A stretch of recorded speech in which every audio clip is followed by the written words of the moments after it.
So a bit about myself, Monica Deng.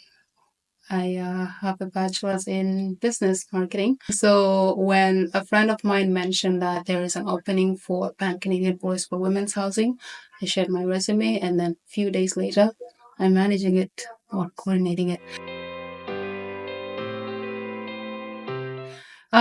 So it's really a journey for myself and for doing this work. So Pan Canadian Voice for Women has been going on for a long time, and we just recently had the eighth annual symposium.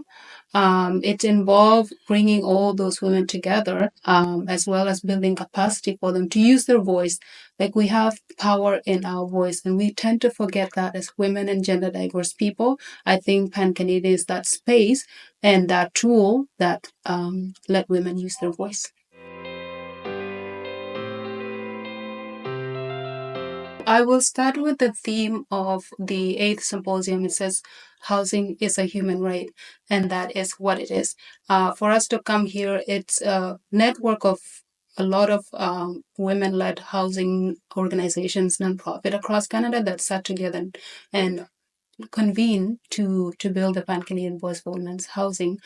Uh, I would say the very first thing that we do as like an impact account is influencing policies, and especially the national housing strategy. We have been working closely with the decision makers, and is to bring that voice of people with lived experience into the strategy, as people who are highly impacted by the housing crisis going on.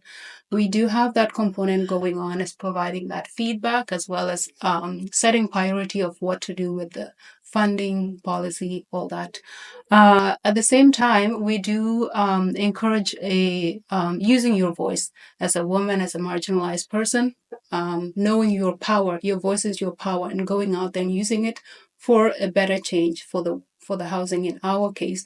So we have delivered training to many individuals who have gone through the housing crisis and have gone still going through it or have come out of it, to use that story as a resilience, as a tool, as a inspiration to other people who are still going through housing crisis in Canada. So giving women the tools, giving women the voice, giving women the space to converse with decision makers is what really drives us, and the impact is real. I'm here to tell you we have amazing women, resilient women, stories that have been used for personal change. For example, we have media contacts who would there's a share your story on our website tool where you can send your story to the media to be published, and using that to create your own personal strategies. For example, an individual, I will not mention the name, did a campaign, raised funds, and bought their own trailer because in their future they didn't see themselves affording a house in Canada. So the impact is real. The what we do is affecting change every single day.